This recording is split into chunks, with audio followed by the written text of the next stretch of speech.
समस्त छात्र छात्राओं को ऑनलाइन क्लास में स्वागत है। मैं रविशंकर रसगुल्ले आज कक्षा 12वीं का भौतिकी पढ़ाने वाला हूँ। चलिए आज स्टार्ट करते हैं। अध्याय क्या आपका विद्युत आवेश तथा क्षेत्र। इस चैप्टर में हमने बहुत सारे व्यंजक को सॉल्व कर चुके हैं। आज कुछ नए क्वेश्चन चलते हैं। जैसे ही आपका एक समान आवेशित पतले गोली कवच, ठीक है, गोली खोल या कवच के कारण विद्युत क्षेत्र की तीव्रता के लिए आपको क्या करना है, व्यंजक स्थापित करना है, ठीक है। और किन किन बिंदु पर देख लीजिए आप। फर्स्ट टॉपिक है आपका जब बिंदु P गोली कवच के बाहर हो, दूसरा है आपका जब बिंदु P गोली कवच के पृष्ठ पर हो, तीसरा है आपका जब बिंदु P गोली कवच के अंदर हो। तीनों टॉपिक के लिए क्या है, आपको व्यंजक स्थापित करना है। चलिए तो ये टॉपिक मैं वेट देता हूँ, ठीक है। चलिए फर्स्ट ये क्या है, एक समान आवेशित पतले गोली कवच के कारण विद्युत क्षेत्र की तीव्रता। इसके लिए स्ट्रक्चर बनाते हैं, थ्योरम बनाते हैं, ठीक है। क्या है, माना कि कोई गोली कवच O मान लेते हैं, ठीक है। माना कि कोई गोली कवच क्या मान लेते हैं, O मान लेते हैं। क्लियर है सबका। माना कि कोई गोली कवच O है, ठीक है, जिसे एक समान आवेश दिया गया है, ठीक है। इसके बाहर में देख लीजिए, अंदर भी कोई आवेश नहीं है। माना कि कोई गोली कवच O है जिसे एक समान आवेश दिया गया है, प्लस की आवेश दिया गया है, ठीक है। इस पर, ठीक है, इसकी त्रिज्या ले लेते हैं फर्स्ट। इसकी त्रिज्या क्या है आपका, कैपिटल R है, ठीक है। इस पर मूल बिंदु O से, ठीक है, इस गोली कवच O से R दूरी पर, ठीक है, मूल बिंदु O से R दूरी पर इसके निशान नहीं देते हैं, ठीक है, आगे जाकर डिस्टर्ब हो जाएगा। मूल बिंदु O से R दूरी पर एक बिंदु क्या मान लेते हैं, हम लोग P मान लेते हैं, जिस पर क्या करना है आपको, विद्युत क्षेत्र की तीव्रता के लिए व्यंजक स्थापित करना है। क्लियर है सबका। देखिए थ्योरी कैसे बनाना है आपको यहाँ पे लिखिएगा। चलिए ये वाला टॉपिक मैं देता हूँ, अभी ये स्टार्ट नहीं हुआ है। पहले क्या है, एक समान आवेशित पतले गोली कवच, गोली खोल कवच, गोली खोल या कवच के कारण विद्युत क्षेत्र की तीव्रता के लिए क्या है, व्यंजक स्थापित करना है। तो पहले इसके लिए स्ट्रक्चर ये है आपका, माने कि कोई गोली कवच, ठीक है, माने कि कोई गोली कवच क्या है आपका O है, ठीक है, जिसे एक समान आवेश प्लस की आवेश दिया गया है। क्लियर है सबका। इसकी त्रिज्या कैपिटल R है, ठीक है, इसकी त्रिज्या क्या है, कैपिटल R है। इस पर मूल बिंदु O से R दूरी पर एक बिंदु P है, जिस पर विद्युत क्षेत्र की तीव्रता ज्ञात करनी है। क्लियर है सबका। चलिए अब फर्स्ट टॉपिक स्टार्ट करते हैं, ठीक है। इसमें थ्योरी लिख लीजिएगा आप, ठीक है, इसमें थ्योरी लिख लीजिएगा जो भी बोला गया है। अब पहला टॉपिक, ठीक है, पहला टॉपिक क्या है, जब बिंदु P, ठीक है, जब बिंदु P क्या, जब बिंदु P, ठीक है, गोली कवच के क्या हो, गोली कवच, ठीक है, गोली कवच के बाहर, ठीक है। क्या बोलता है, जब बिंदु P ये जो गोली कवच है उससे बाहर हो, तो आपको विद्युत क्षेत्र की तीव्रता के लिए व्यंजक स्थापित करना है, ठीक है। अब इसमें क्या करते हैं, ठीक है, इसको भी टॉपिक बना लीजिए आप। इसमें क्या कर देते हैं, पहले जो थ्योरी बोला था उसको उसमें लिख लीजिएगा, ठीक है। अब इसमें क्या करते हैं, जब बिंदु P गोली कवच के बाहर हो, ठीक है, अब O को केंद्र मान लेते हैं और R को त्रिज्या मान लेते हैं, ठीक है। O को केंद्र मान लेते हैं, R को त्रिज्या मान लेते हैं। इसमें लिखिएगा, अब O को केंद्र और R को त्रिज्या मानकर एक गोला खींचा जाता है, ठीक है। O को केंद्र और R को त्रिज्या मानकर क्या कर दिया जाता है, एक गोला खींचा जाता है, ठीक है, जो बिंदु किससे होकर जाता है, जो बिंदु P से होकर जाता है। क्लियर है सबका। अब O को केंद्र और R को त्रिज्या मानकर एक गोला खींचा जाता है, ठीक है, एक गोला खींचा जाता है जो बिंदु P से होकर जाता है। क्लियर है सबका। अब इस P बिंदु पर, ठीक है, इस P बिंदु पर, ठीक है, अल्प दूरी ds की कल्पना करते हैं, ds की कल्पना करते हैं, जिस पर बनने वाला कोण, जिस पर बनने वाला कोण कितने अंश होता है आपका, 0 अंश होता है, ठीक है। इस प्रकार यह एक गासी पृष्ठ की भांति कार्य करता है, ठीक है। अतः इससे गुजरने वाला संपूर्ण विद्युत फ्लक्स। तो चलिए एक बार थ्योरी क्लियर कर देता हूं मैं, ठीक है। थ्योरी क्या है इसमें का, अब O को केंद्र, ठीक है, O को केंद्र और R को त्रिज्या मानकर एक गोला खींचा जाता है जो बिंदु P से होकर जाता है। अब इस P बिंदु पर, ठीक है, ds अल्पांश दूरी की कल्पना किया जाता है, ठीक है, जिस पर बनने वाला कोण कितने अंश का होता है, 0 अंश का होता है, ठीक है। यह एक गासी पृष्ठ की भांति कार्य करता है, अतः इससे गुजरने वाला विद्युत फ्लक्स, संपूर्ण विद्युत फ्लक्स बोल सकते हैं। अतः, ठीक है, अतः क्या, इससे गुजरने वाला, अतः इससे, ठीक है, अतः इससे गुजरने वाली संपूर्ण विद्युत फ्लक्स, ठीक है। संपूर्ण विद्युत फ्लक्स कितना हो जाएगा आपका, संपूर्ण विद्युत फ्लक्स, अतः इससे गुजरने वाली संपूर्ण विद्युत फ्लक्स या आपको फाई होगा, ठीक है।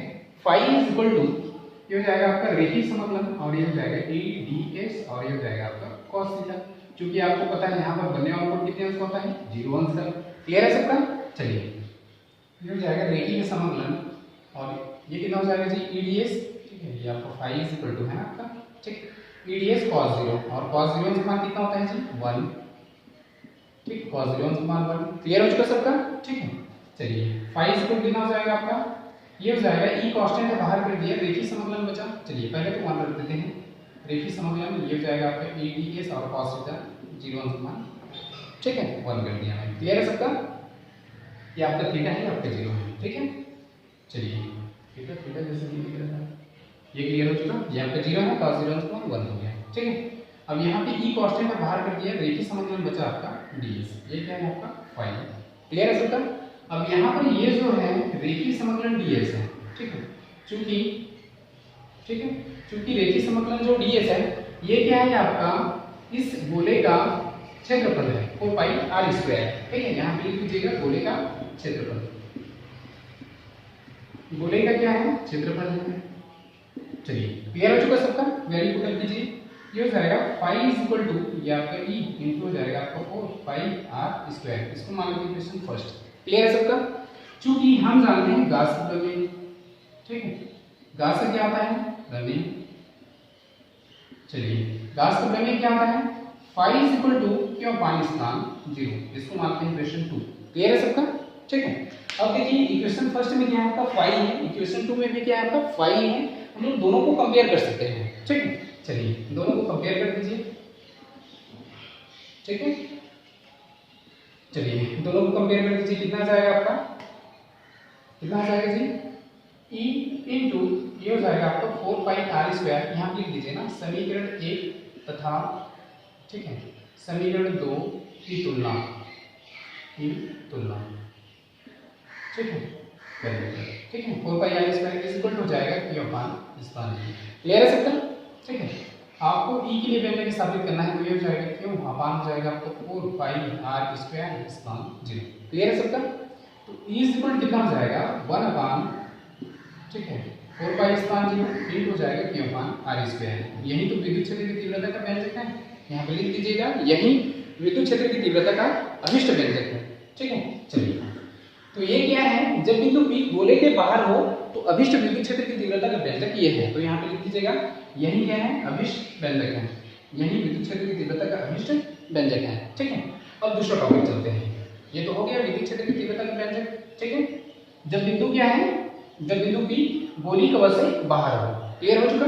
दूसरा टॉपिक, ठीक है, दूसरा टॉपिक क्या है, जब बिंदु P गोली कवच के, जब बिंदु, ठीक है, जब बिंदु P गोली कवच के पृष्ठ पर हो, गोली कवच, ठीक है, गोली कवच के पृष्ठ पर हो, पृष्ठ पर हो, ठीक है, जब बिंदु P गोली कवच के पृष्ठ पर हो, तो देख लीजिए ये आपका गोला बना दिया मैं, ठीक है, ये आपका थोड़ा सा बड़ा बना देते हैं, यहाँ पे क्लियर कर देना चाहूँगा मैं, ये आपको गोला हो चुका, ठीक है। अब यहाँ पे आपका सेंटर है, ये आपका O है, ठीक है, और ये आपका त्रिज्या कैपिटल R है, और ये त्रिज्या क्या है आपका R है, ठीक है, ये R है आपका। क्लियर है सबका? अब क्या बोलते हैं, जब बिंदु P गोली कवच के पृष्ठ पर हो, मतलब ये क्या हो, यहाँ पर हो, तो देखिए अगर मैं यहाँ पे छापा तो ये जो डिस्टेंस है ये आपका स्मॉल r रहेगा, उधर तो नहीं जाएगा, इतने की दूरी क्या हो जाएगा r, तो ये तो त्रिज्या के बराबर हो चुका ना, ये जो स्मॉल r है वह कैपिटल R के बराबर हो चुका, ठीक है।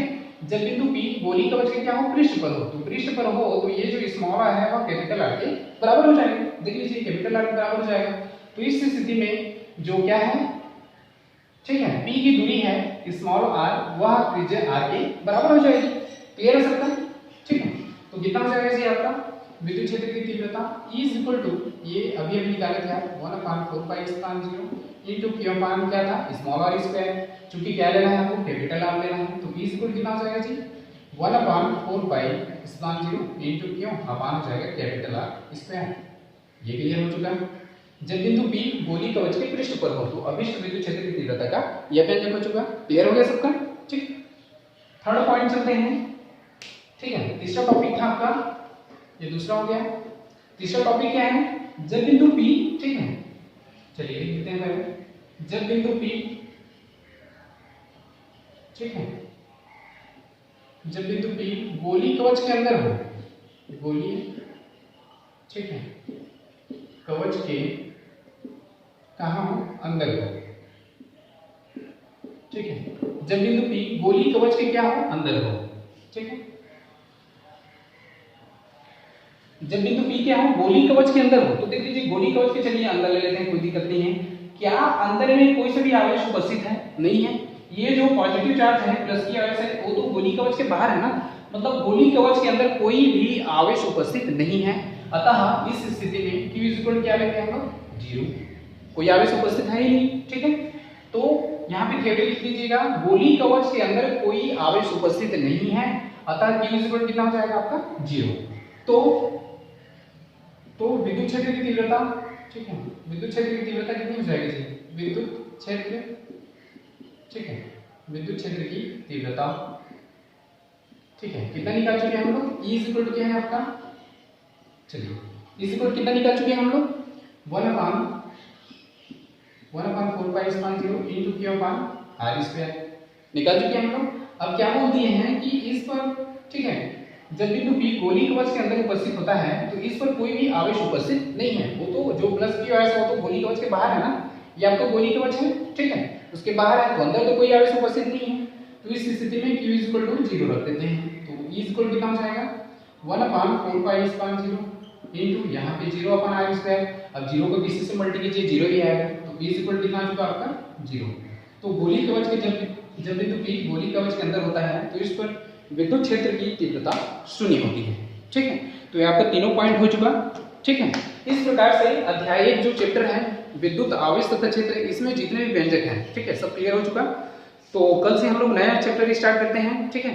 तो जितने भी चैप्टर पढ़ाया गया सबको आप खूब प्रैक्टिस कीजिएगा, जितने भी व्यंजक बताया गया सब मोस्ट टाइम के हैं, सबको प्रैक्टिस कीजिएगा, ठीक। तो आज क्लास यहीं रखते हैं, कल आगे बढ़ते हैं। आज क्लास के लिए सभी को धन्यवाद।